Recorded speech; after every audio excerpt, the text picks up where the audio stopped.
I'm back with another Christmas video! Of course I am.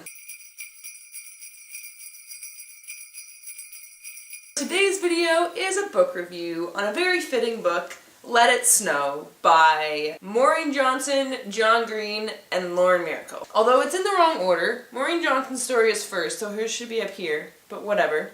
I'm giving this book 5 out of 5 stars. It was absolutely wonderful. It was basically everything that I thought it could be. It was the perfect story to read around Christmas time. It was wonderful. I definitely recommend it.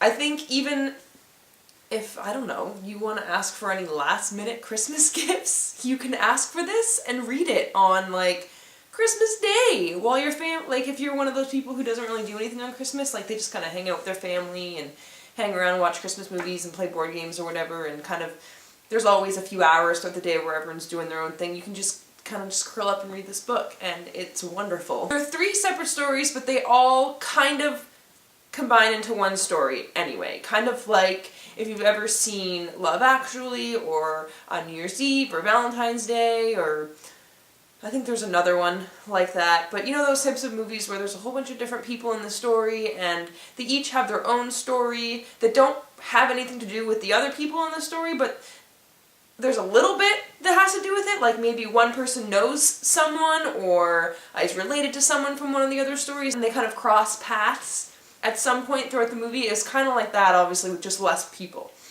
and less storylines. This only had 3 storylines instead of like 7 or whatever. So all the stories take place on either Christmas Eve or Christmas Day or Christmas and Boxing Day, although not really Boxing Day because it takes place in the States, so just the day after Christmas. And they all kind of center around this big snowstorm. The biggest snowstorm they've had in years, and things shut down. It's snow galore and people can't get anywhere. So the first story centers around a girl who is traveling on a train and the train gets stuck, and it's her adventures after the train gets stuck. And then the second story is about a group of 3 friends who go on an adventure on Christmas Eve to try and get somewhere because of a reason, but of this crazy snowstorm, it's difficult for them to get there, and it's about their adventure getting there.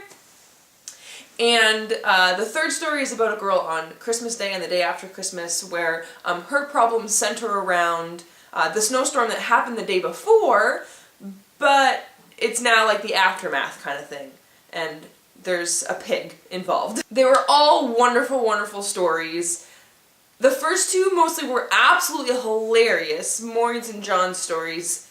I laughed out loud so many times. I just laid on the couch in front of the Christmas tree and read those stories all day and laughed. They were just the right amount of cheesiness. They were funny, they were cute, they were Christmassy. I loved them.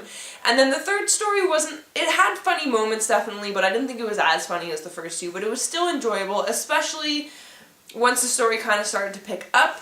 It got easier to just kind of fly through without wanting to take a break from reading. The last story I still just read in one sitting, so. And I just liked how each of the 3 stories kind of connected with each other, just at little bits of the stories. So like you'd read the first story, and I kind of thought that that was going to happen, so as I was reading the first story I was thinking, I wonder who from this story is going to be in the next story. And then the next story happened, and I was like, oh my gosh, it's about these people! They're in the story because of the people in the first story, these people! And then same with the last one. It was great, and then it all just kind of came together at the end. It was wonderful, and I just had a wonderful Christmas smile on my face. It was great. This book was great. Seriously, yes! It was so good and Christmassy and awesome and wonderful and funny and cute and cheerful and jolly. Perfect Christmas stories. They were wonderful, and I think it should be a Christmas movie. It should be a Christmas movie, and I would watch it every year, and it would be one of my favorites.